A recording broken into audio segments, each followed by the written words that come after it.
It's Connor back from this old farm, and today you might be able to hear slowly getting louder. We've got Anderson 806 here. We started him up for the first time this year, and behind him we've got our manure spreader, and we're gonna try and spread some manure today up on the field where plow day was held last year. We planted some, we believe, winter rye. We can't remember now what we planted up there, but we planted last fall some winter rye or winter wheat, something of that nature. And Dad was reading that it's good to spread manure, or I shouldn't say spread manure, but spread fertilizer on the field. And manure, if you don't know, is a type of fertilizer. It's actually a really good fertilizer, because it's got, I want to say, like nitrate in it, something like that, and that'll give you a lot of nutrients back into the ground that, say, corn takes out, like when we plant that normally. So what we're gonna do is we're gonna try and spread some corn, and we're gonna go around the edge of the field and just spread as much and as far as we can from the edge of the field, because we don't want to run over the bit of the seed that's already started to come up from last fall. So if we stay around the edge, we'll pretty much be able to stay off the field, but we won't be able to cover the whole field. But we'll get enough of the field covered to get a really pretty good yield out of it. So what I'm doing right now is I'm just trying to find a grease gun to grease up the the manure spreader, and I might have found one right here. Hopefully it's not empty. And we'll take this over, we'll grease up the manure spreader. We'll put some oil on the chain, because there's a chain that goes between where the PTO comes up onto the manure spreader, and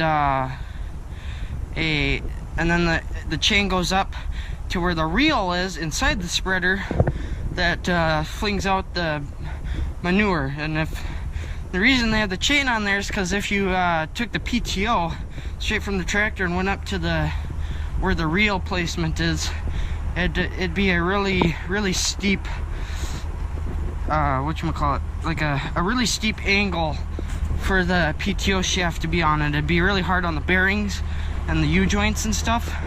And now that we're getting close here, I'll show you what I'm talking about here. After I set the grease gun down.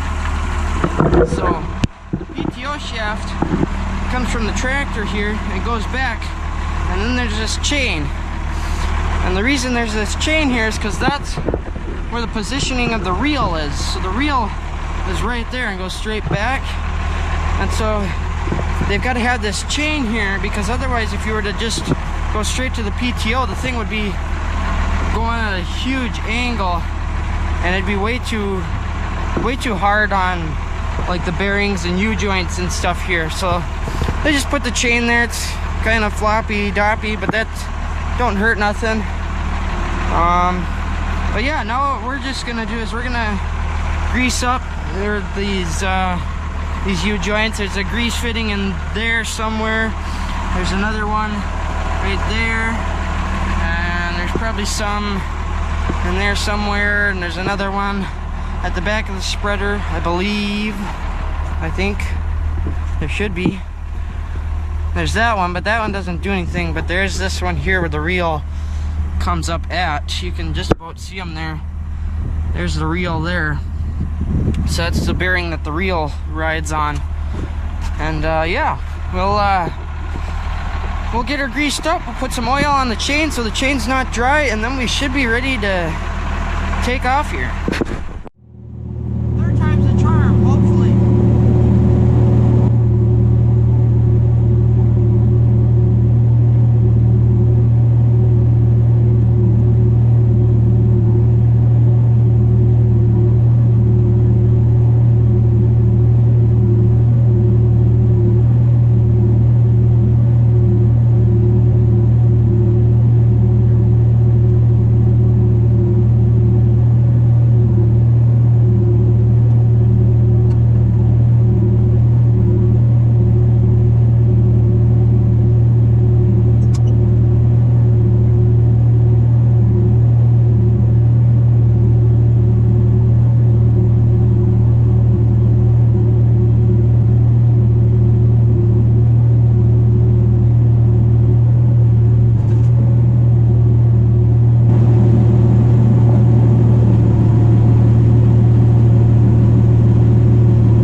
Alrighty guys, well, we started to run out of fuel in the 806 and we were pretty much calling it quits because the field's getting filled up with manure. So that's gonna be it for that video. Hopefully you guys enjoyed. My battery's running short, so I gotta call it quits. So thanks for watching. Stay tuned because things are starting to ramp up, even though we're getting snow back here again. It's melting away fairly fastly, so about as quick as it comes, I'm sure it'll go. So anyways, thanks for watching, thanks for staying tuned, and we'll talk to you guys all next time.